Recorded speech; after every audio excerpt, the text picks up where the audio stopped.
নির্বাচনের যে প্রক্রিয়াটা, এই প্রক্রিয়া সংশোধনী করে এরা নির্বাচনী প্রক্রিয়াকে ধ্বংস করে দিয়েছে। এই যে সমস্যাগুলি যেগুলি চলতেছে, আওয়ামী লীগের যে জিনিসটাকে নষ্ট করে দিয়েছে, এগুলিকে আমাদেরকে আবার পুনর্গঠন করতে হবে। 299 আসন থেকে আমি বিএনপির মনোনয়ন চাইব।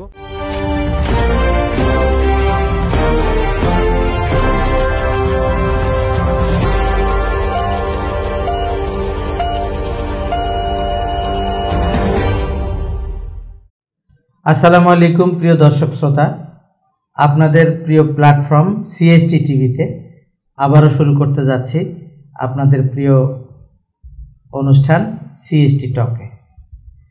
আজকের সিএসটি টকে আমরা আবারও পার্বত্য চট্টগ্রামের রাজনীতি এবং জাতীয় রাজনীতি সহ পার্বত্য চট্টগ্রামের আগামী দিনের উন্নয়ন বিষয়ে কথা বলবো। আপনারা জানেন, এর আগে আমরা যে অতিথিদেরকে এনেছিলাম তারাও পার্বত্য চট্টগ্রামের উন্নয়নের বিষয়ে কথা বলেছেন, রাজনীতির বিষয়ে কথা বলেছেন।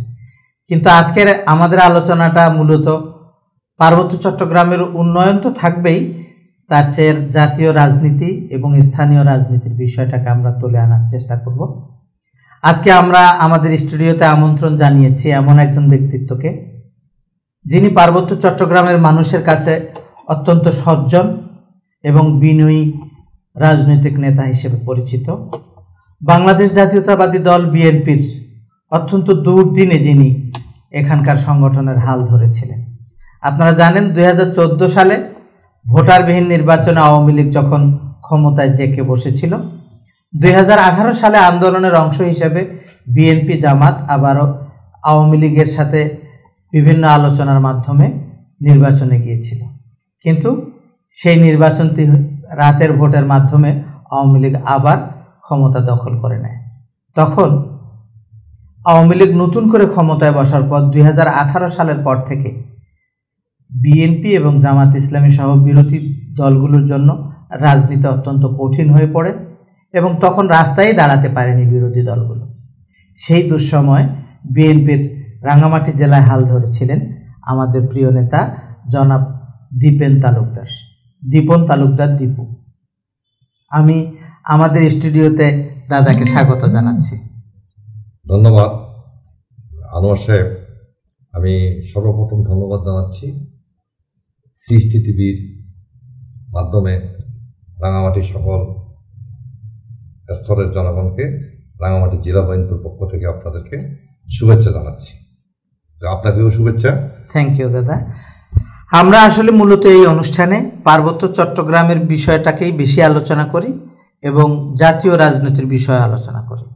দাদা, আসলে মূলত হচ্ছে যে আমাদের দেশে বিভিন্নখানে যারা বিভিন্ন জেলায় তৃণমূল পর্যায়ে যারা রাজনীতি করে, তাদের মধ্যেও কথা বলার, তাদের চিন্তা চেতনায় অনেক কিছু আছে দেশের জন্য দেওয়ার মতো। কিন্তু আমাদের জাতীয় যে গণমাধ্যমগুলো, সেগুলোতে আসলে আমরা স্থানীয় পর্যায় থেকে গিয়ে আলোচনা করার সুযোগ পাই না। সেজন্যই আমরা এখানকার তৃণমূলের জনগণের কাছে তৃণমূলের নেতাদেরকে তুলে ধরার চেষ্টা করছি। তা আমরা শুরুতেই আপনার কাছে যে জিনিসটি জানতে চাই, আমাদের দেশে বিগত 10 বছর হচ্ছে মূলত স্বৈরাচার বিরোধী আন্দোলন, কিন্তু বিএনপি জামাতের আন্দোলনটা ছিল আরও বেশি, 17 বছরের আন্দোলন। তার কারণ বিএনপি জামাত ক্ষমতায় যাওয়ার পর থেকেই আসলে তাদের উপর নির্যাতন নিপীড়ন শুরু হয়।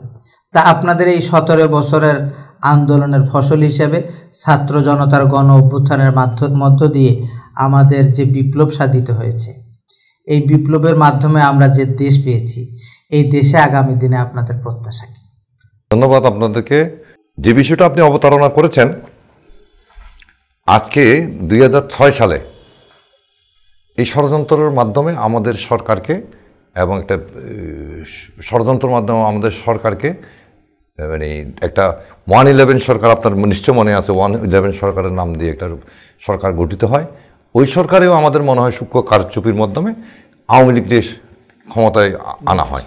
দেশের বৃহত্তর স্বার্থে আমরা এবং আমাদের বিএনপির মানে কেন্দ্রীয় সিদ্ধান্ত কমে আমরা বুঝতে পারলাম যে না, দেশকে গণতান্ত্রিক পরিবেশে ফিরিয়ে নিয়ে আনার জন্য আমরা সব কিছু আমরা মেনে নিলাম এবং দেশকে এগিয়ে নিয়ে যাওয়ার জন্য আমরা আওয়ামী লীগকে একটু সুযোগ করে দিলাম।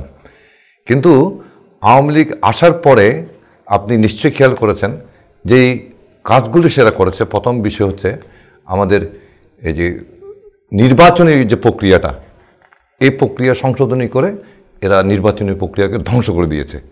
ধ্বংস করে দিয়ে তার সুদূর প্রসারী একটা পরিকল্পনা নিয়ে ফেসিবাদ সরকার প্রতিষ্ঠা করার জন্য তারা এই আইনসভায়, সংসদে এরা বিভিন্ন কিছু পাশ করে এবং পাশ করে এদের ক্ষমতা চিরস্থায়ী করার এরা একটা দূরভিসন্ধি ব্যবস্থা গ্রহণ করে।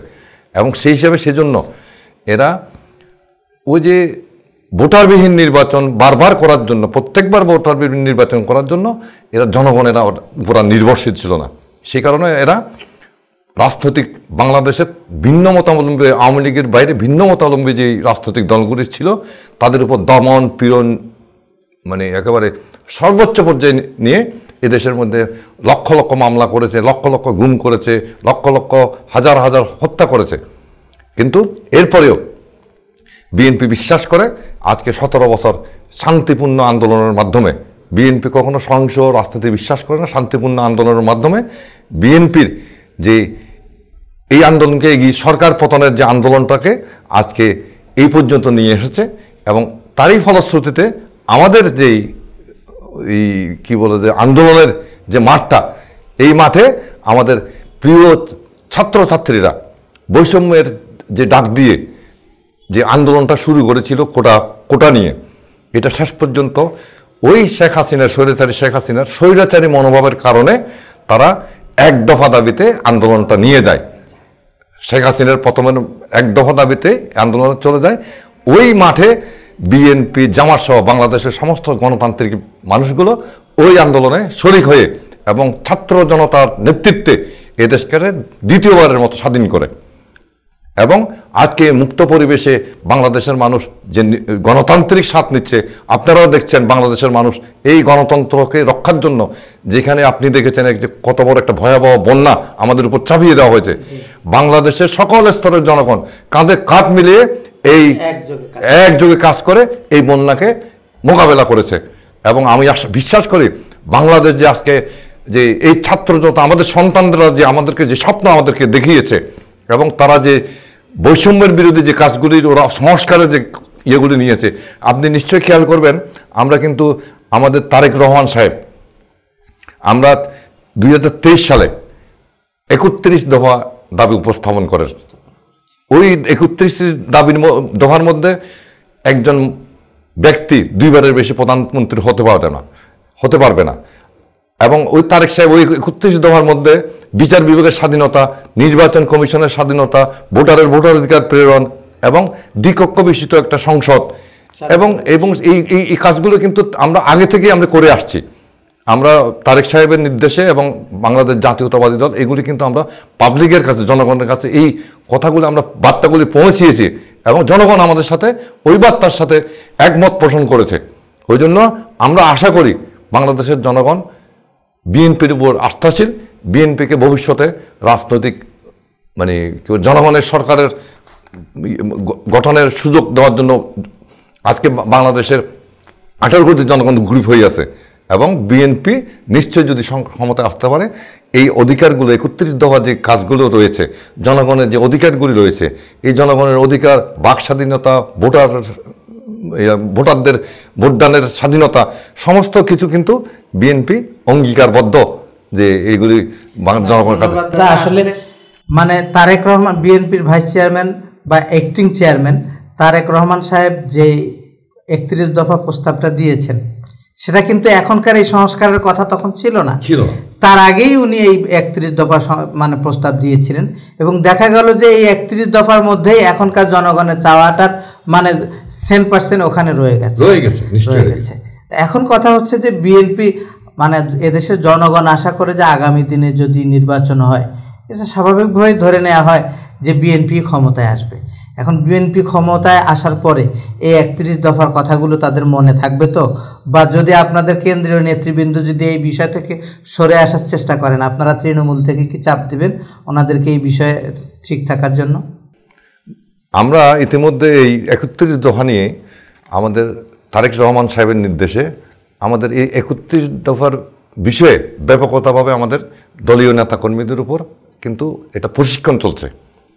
এই প্রশিক্ষণের মধ্যে 31 দফা যাতে আমরা সঠিকভাবে কার্যক্রম বাস্তবায়ন করতে পারি, ওই জন্য কিন্তু আমাদের প্রত্যেকটা স্টেজে আস্তে আস্তে আস্তে আস্তে কিন্তু আমাদের এই প্রশিক্ষণগুলো শুরু হয়ে গেছে।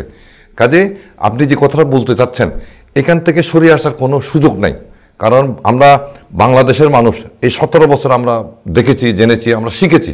হ্যাঁ, হয়তো আমাদেরও কিছু ত্রুটি ছিল, কিন্তু আজকে 17 বছর আমরা দেখেছি কোনো স্বৈরাচার বিশেষ করে বাংলার জনগণকে ধোঁকা দিয়ে বেশি টিকতে পারবে না।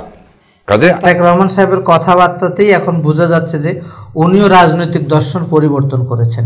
উনি এখনকার জনগণ যেভাবে রাজনীতি চায় উনি সেভাবেই রাজনীতি করতে চাচ্ছেন। দাদা, আমরা এবার একটু জাতীয় পর্যায় থেকে একটু আমরা স্থানীয় পর্যায়ে একটু চলে আসি, আমরা আবার জাতীয় পর্যায়ে যাব। আপনি জানেন যে গত 19 তারিখ রাঙামাটিতে একটি 20 তারিখ রাঙামাটিতে একটি বিশাল ঘটনা ঘটেছে। 19 তারিখ খাগড়াছড়ির ঘটনার পরিপ্রেক্ষিতে।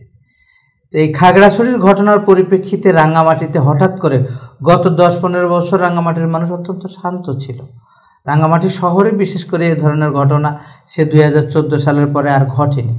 কিন্তু হঠাৎ করে এই ধরনের পরিস্থিতি কেন সৃষ্টি হলো, এবং এই ঘটনাটা কি আসলে পাহাড়ি বাঙালি মানে সাম্প্রদায়িক সম্প্রীতির অভাবের কারণে হচ্ছে, আস্থার অভাবের কারণে হচ্ছে, নাকি এটা আমাদের উপর কেউ চাপিয়ে দিয়েছে? আপনার কি মনে হয়?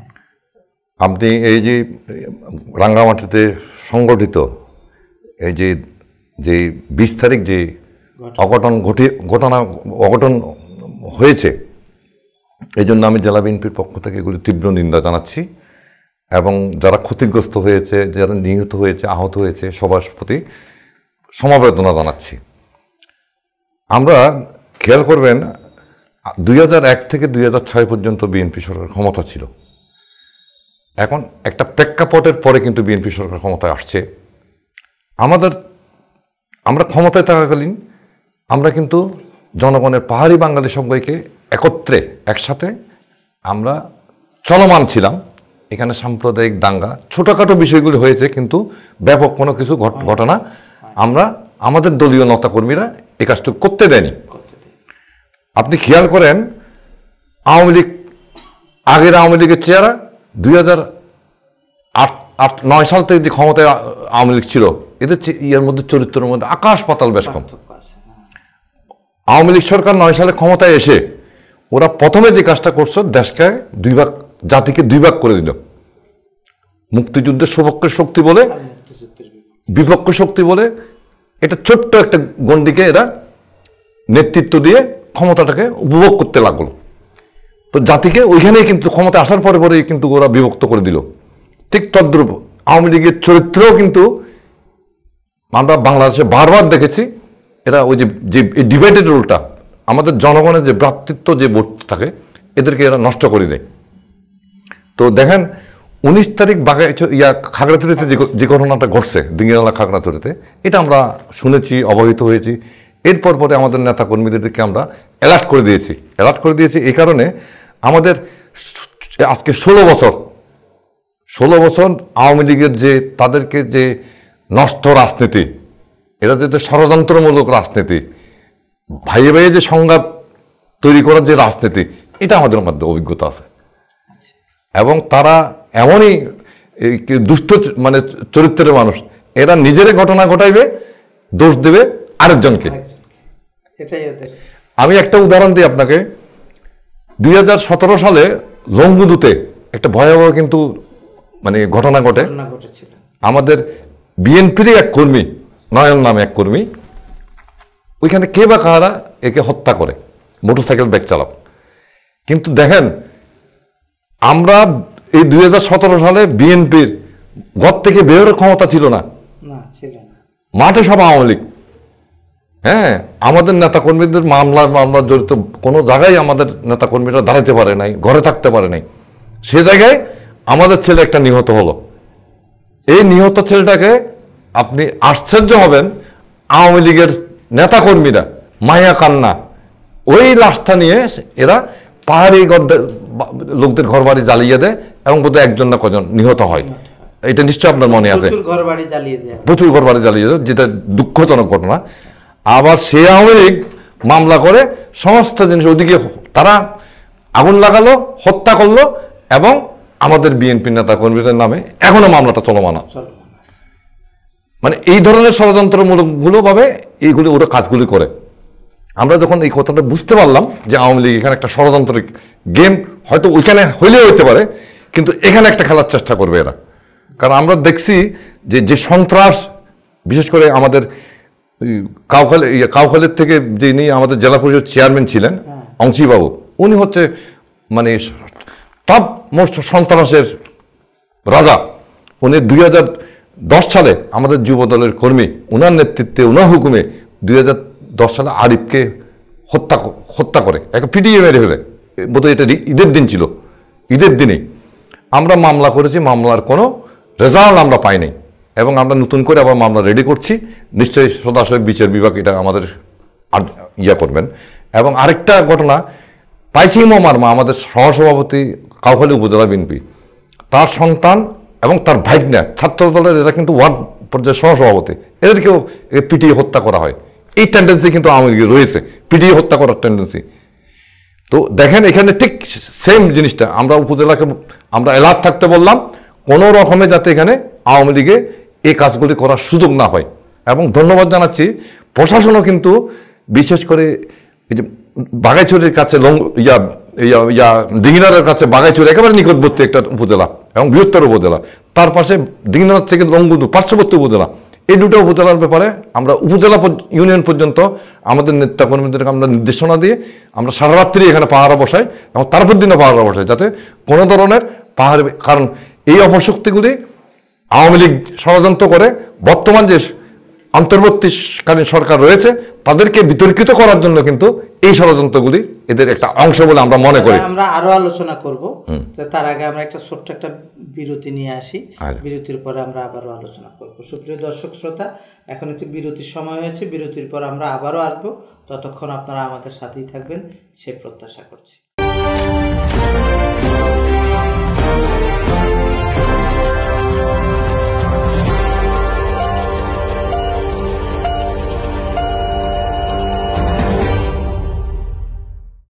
সুপ্রিয় দর্শক শ্রোতা, বিরতির পর আবারও আপনাদেরকে স্বাগত জানাচ্ছি সিএসটি টকে। তো দাদা, আমরা বলতেছিলাম যে এই বনরূপের ঘটনাটা, 20 তারিখের বনরূপের ঘটনার পর আপনি বলছিলেন যে আপনার বিএনপির কর্মীদেরকে আপনারা সারা জেলায় অ্যালার্ট করে দিয়েছিলেন যাতে কোনো এটা সাম্প্রদায়িক দিকে না যায়। তারপরও বিএনপির এই নেতাকর্মীদের সতর্কতা সত্ত্বেও কিন্তু বনরূপের ঘটনাটা ঘটে গেছে। তো এই বিষয়ে আপনার আর কি বলার আছে? আপনি ওই দিনের ঘটনা খেয়াল করেন, আমরা বাংলাদেশ জাতীয়তাবাদী দল, আমরা তখন ওই দিন আমাদের সনাতন ধর্মীয় নেতাদের সাথে আমাদের একটা শারদীয় দুর্গোৎসব এবং সার্বিক পরিস্থিতি নিয়ে কিন্তু আমরা ওই সনাতন ধর্মাবলম্বী নেতৃবৃন্দের সাথে কিন্তু আমরা একটা বৈঠকে ছিলাম আপনার চেম্বার অফ কমার্সের মিলনায়তনে। ওইখান থেকে আমরা কিন্তু জানতাম না যে এখানে খাগড়াছড়ি ঘটনার পরে এখানে একটা মিছিল হবে অথবা এই ধরনের কিছু একটা প্রসেশন হবে। আমরা মানে চিন্তা করছিলাম যে যেহেতু একটা ঘটনার পরে এখানে পাহাড়ি বাঙালি অনেক সময় একটা মিছিল টিছিল হয়, কিন্তু আমরা একটা ঘটনা আশ করতেছিলাম, আমরা একটা ধারণা করতেছিলাম যে আওয়ামী লীগ এখানে একটা ব্যাড গেম খেলবেই, এরা একটা খারাপ কাজ করবে, এটা আমাদের মাথার মধ্যে ছিল। এবং এই যে এটা এত বড় হবে আমরা কিন্তু আসলে কল্পনা করিনি। আপনি দেখেন মিছিল হইল, এটা সবসময় ওই দিন আমাদের জোন কমান্ডার সাহেবরা বললেন, এসপি সাহেব বললেন, ডিসি সাহেব বললেন, এরা মিছিল করে আসার কথা ছিল ডিসি অফিস পর্যন্ত, কিন্তু এরা বনরূপতে চলে আসলো। হইতে পারে আমরা এই যে আজকে 17 বছর আন্দোলন করছি, প্রত্যেকে যাতে মিছিল মিটিং অবাধে করতে পারে, এই স্বাধীনতা যাতে সবাই উপভোগ করতে পারে, এটার দাবির প্রতি আমরা সবসময় একমত। কিন্তু দেখা গেল কি ওইখান থেকে সূত্রপাত না কোন দিক থেকে ঘটনা ঘটলো আমরা সঠিকভাবে এটা আজ করতে পারিনি। আমরা এটা অনুসন্ধান চালাচ্ছি। আর এই যে ভাঙচুরটা হলো, এটা কে করলো? এখানে আমরা দেখেছি এই যে সিএনজিগুলো আসতেছিল, এদের উপর আক্রমণ হইল, হ্যাঁ, ওইদিকে পাহাড়ির আক্রান্ত হইল। তো এটা আমাদের কেমন জানি সন্দেহ হইল এখানে আওয়ামী লীগের কোনো এখানে ইনভলভমেন্ট আছে। আমরা ওই জায়গাটা যেহেতু আমাদের আর করার কিছু ছিল না, হঠাৎ এটা ঘটনাটা আমরা হতভম্ব হয়ে গেছিলাম সবার মতোই। আমরা এই এলাকার বাইরে আমাদের মনে করেন বেদবেড়ি অঞ্চল, যখন এটা সংঘাতের রূপ নিল, বেনপিডি অঞ্চল, তবলছড়ি অঞ্চল, রিজার্ভ বাজার অঞ্চল, আমরা নেতাকর্মীদের সবাইকে মাঠে নামাইলাম।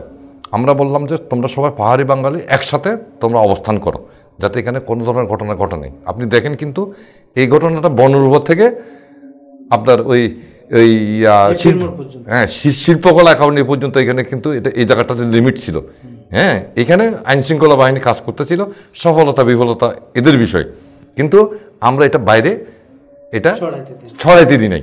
এটা পাহাড়ি বাঙালি মিলে কিন্তু আমরা ওই জিনিসটা আমাদের নেতাকর্মীরা, যেহেতু আমরা বিএনপি, আমরা সাম্প্রদায়িক সম্প্রীতি বিশ্বাস করি এবং আমরা মনে করি যে রাঙামাটি একটা প্রিয় শহর, শান্তিপ্রিয় শহর, এখানে সকল সম্প্রদায়ের লোকজন বসবাস করে এবং এটা পর্যটন নগরী, আমরা গর্ব করি রাঙামাটিকে নিয়ে, এই গর্বটা করি এবং আমরা সবাই পাহাড়ি বাঙালি মিলে একসাথে। এখানে যে কোনো উৎসব হলে সবাই সবার বাড়িতে যায়, নিশ্চয়ই ঈদে সবাই আমাদের পাহাড়ি জনগোষ্ঠীর মানুষ বাঙালিদের বাড়িতে যায়, বাঙালি জনগোষ্ঠীর মানুষ পাহাড়িদের বাড়িতে যায়, আবার এই বিজুর সময়ও যায়, আবার দুর্গাপূজার সময়। এবং একটা স্পেসিফিক আমরা দেখেছি, মানে আওয়ামী লীগের বিশেষ করে অঙ্গ সংগঠনের কিছু ছেলে পেলে ঠিকই এই সমস্ত ঘটনার সাথে দেখা গেছে এরা ঠিক জায়গায় উস্কানি দিয়ে, মানে এই জনতা যারা আবেগী জনতা বলবো আমি, এরা না বুঝে অনেক কথা কাজ করে ফেলছে অথবা করে ফেলে, এদেরকে এরা উস্কানি দিয়ে ঠিকই এদেরকে লেলিয়ে দিয়ে এরাই লেলিয়ে দিয়েছে বলে আমাদের কাছে যথেষ্ট প্রমাণ আছে।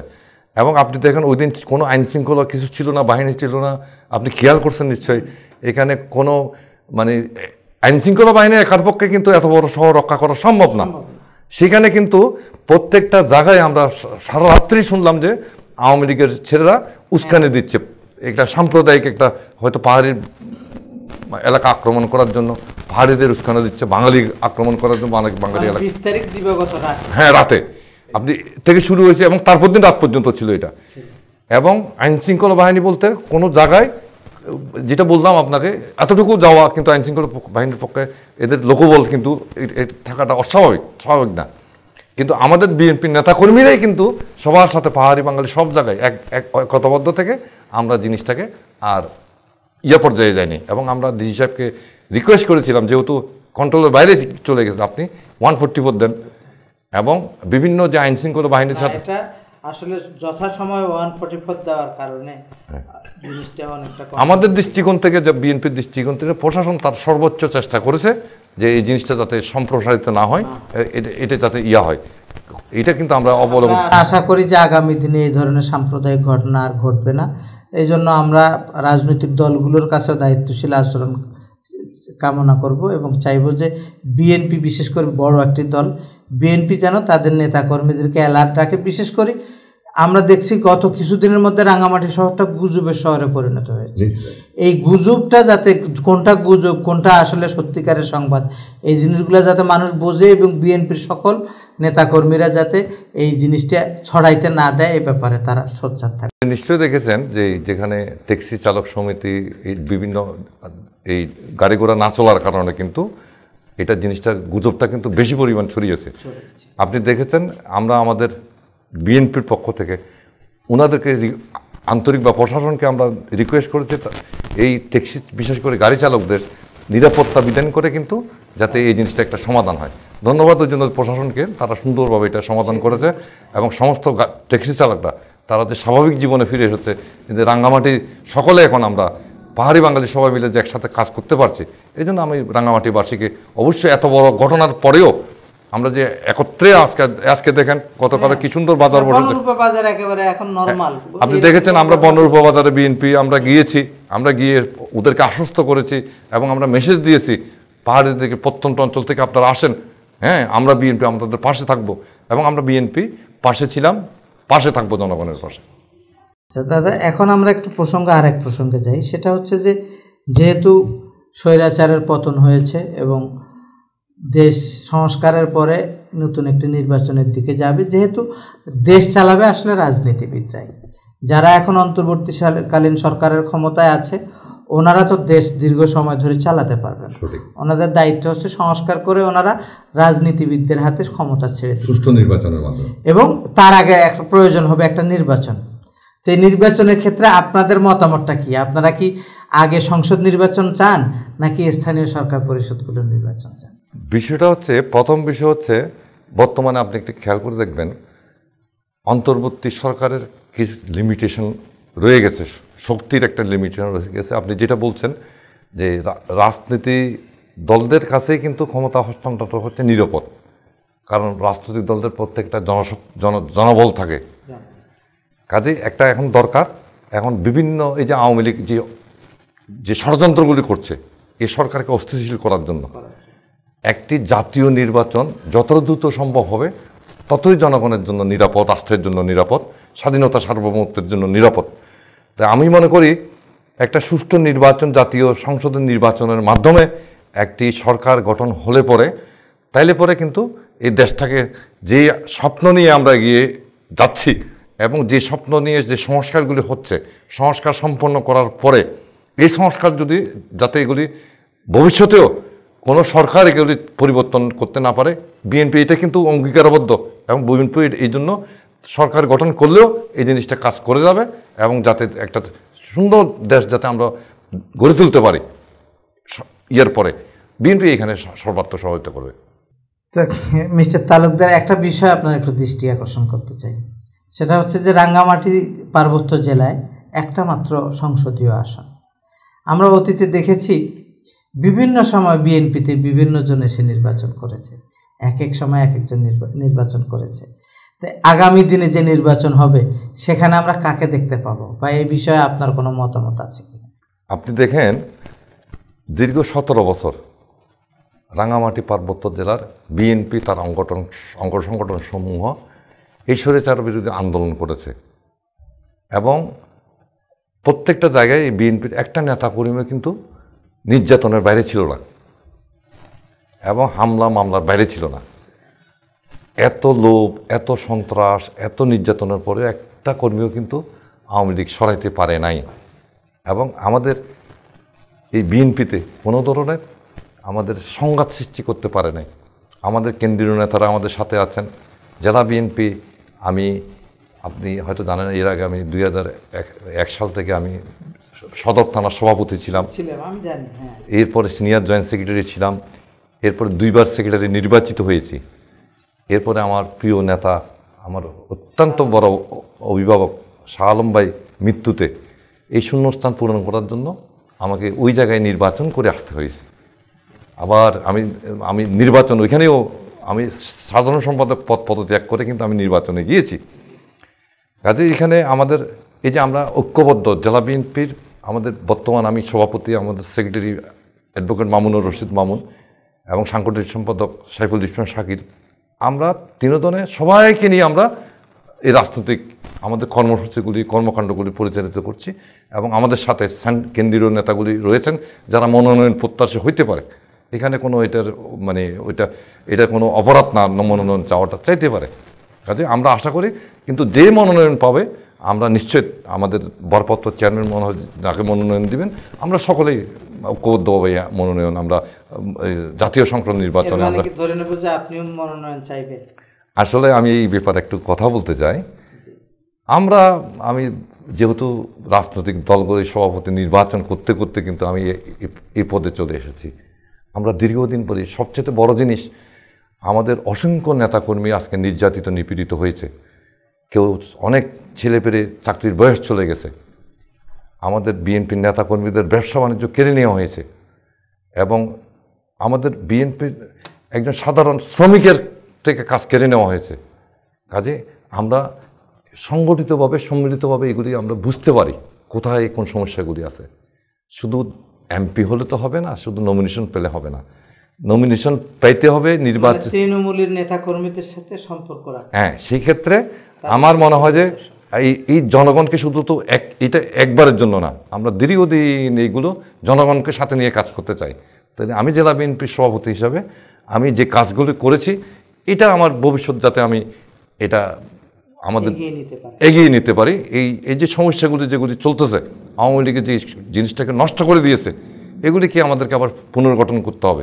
সেই ক্ষেত্রে আমি আশা করি আমি আগামী জাতীয় সংসদ নির্বাচনে আমি এই 2099 নং আসন থেকে বিএনপি 299 আসন থেকে আমি বিএনপির মনোনয়ন চাইব এবং তৃণমূল নেতাকর্মীরা আমার সাথে থাকবে এবং আমি আশা করি আমি যদি নমিনেশন আমাদের যদি তারেক সাহেব যদি এবং সেন্ট্রাল খালেদা জিয়া যদি নমিনেশন দেয় তাহলে আমি একটা এই সিটটা উপহার দিতে পারবো জনগণকে সাথে নিয়ে দলীয় নেতাকর্মীদের স্বতঃস্ফূর্ত শব্দ একটা আছে স্বতঃস্ফূর্ত অংশগ্রহণ এবং জনগণকে সম্পৃক্ত করে সকল সম্প্রদায়কে সম্পৃক্ত করে তাহলে এই আসনটা আমি যদি জিততে পারি তাহলে আমি একটা সুন্দর রাঙ্গামাটি পার্বত্য জেলা সাম্প্রদায়িক সম্প্রীতি এবং উন্নয়নের রাঙ্গামাটি পর্যটনের শহর রাঙ্গামাটি গড়ে তোলার জন্য আমি সবার সাথে ঐক্যবদ্ধভাবে এই জেলাকে আমি সুন্দর একটা জেলা উপহার দিতে চাই। নিশ্চয়ই দাদা, আপনার জন্য আগাম শুভকামনা রইল।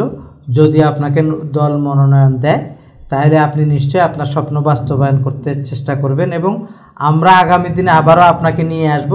তখন আমরা আপনার কি স্বপ্ন আছে রাঙ্গামাটি গড়ার জন্য, রাঙ্গামাটিকে পর্যটন শহর হিসেবে গড়ার জন্য, সেটার জন্য আমরা আগামী দিনে আবার আর একটা প্রোগ্রাম করব। তবে আমরা এটাও মনে করি আপনার দল যাকে চাইবে, যাকেই নমিনেশন দেখ, আমরা সবাই ঐক্যবদ্ধভাবে তারা সবাই মিলে যাতে বিএনপির সবাই তার সঙ্গে কাজ করে সেটাই আমরা চাইব, কোনো বিশৃঙ্খলা চাইব না। তা আপনার জন্য শুভকামনা থাকলো এবং সিএসটি টিভির এই স্টুডিওতে আপনি কষ্ট করে এসেছেন, এই জন্য সিএসটি টিভির পক্ষ থেকে আপনাকে অসংখ্য ধন্যবাদ জানাচ্ছি। আপনাকেও ধন্যবাদ সাহেব। সেই সাথে সিএসটি টিভির সকল কৌশলী এবং সকল সিএসটি টিভির দর্শকদেরকে এবং রাঙ্গামাটিবাসীকে আমার ব্যক্তিগত এবং রাঙ্গামাটি জেলা বিএনপির পক্ষ থেকে শুভেচ্ছা জানালাম, অভিনন্দন জানালাম।